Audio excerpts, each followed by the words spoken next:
சிறகடிக்க ஆசை சீரியல்ல இனிய எபிசோட்ல என்ன நடக்க போகுது அப்படிங்கிறத இந்த வீடியோல பார்க்கலாம். இப்ப மனோஜும், ரோகிணியும் இங்க வாக்குவாதம் பண்ணிக்கிட்டு இருக்காங்க கடையில.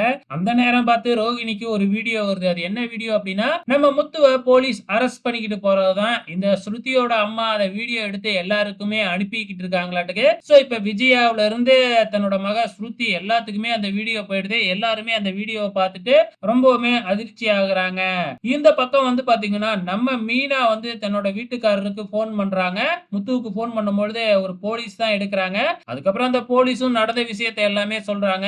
உடனே முத்து பதறி மீனா பதறி அடிச்சுக்கிட்டு போலீஸ் ஸ்டேஷன் வராங்க.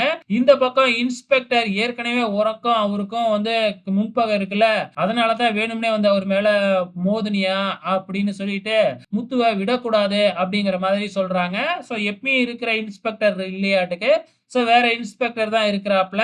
அப்ப என்ன பண்ணலாம் அப்படின்னு கேட்கும்போது, இவனோட லைசென்ஸ கேன்சல் பண்ணணும் அப்படின்னு அந்த போலீஸும், டிராஃபிக் போலீஸும் சொல்றதுனால, முத்து எவ்வளவோ சொல்லி பார்க்கிறாப்ல. கார்ல பிரேக் இல்லாம தான் இடிச்சேன் அப்படின்னு சொல்லிட்டு, இப்படி அதிகாரத்த துஷ்பிரயோகம் பண்ணாதீங்கன்னு சொல்லி பார்க்குறாங்க. ஆனா அந்த டிராஃபிக் போலீஸ் வந்து கேட்கறதா இல்ல. சோ மீனாவும் அங்க வந்துடுறாங்க. அதுக்கப்புறம் முத்துவ வெளிய போக சொல்லிடுறாங்க. ஆ முத்துவும் வந்து பார்த்தீங்கன்னா, நம்ம மீனா கூட வெளில வந்துடுறாப்ல. அதுக்கப்புறம் தான் அந்த கார ஓட்டிக்கிட்டு வந்த போலீஸ் வந்து கையில கட்டோட வராப்ல, அந்த கான்ஸ்டபிளு. அதுக்கப்புறம் அந்த டிராஃபிக் போலீஸ் கிட்ட உண்மையாலுமே அந்த கார்ல பிரேக் பிடிக்கல அப்படின்னு சொல்லிடுறாங்க.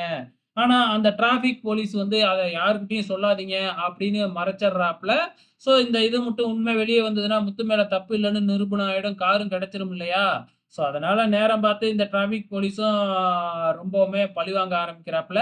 நேர்மையா இருக்கிறேன் அப்படின்னு சொல்லிட்டு இவரும் தப்பு பண்ண ஆரம்பிக்கிறாப்ல. சோ எப்ப இந்த உண்மைலாம் வெளிய வரப்போகுது அப்படிங்கிறது தெரியல. இந்த பக்கம் ஸ்ருதியோட அம்மா வீட்ல வந்து தகராறு பண்ண ஆரம்பிக்கிறாங்க. சோ இவங்க எதுக்காக இங்க வந்து தகராறு பண்றாங்க அப்படிங்கிறது தான் தெரியல. வெயிட் பண்ணி பார்க்கலாம்.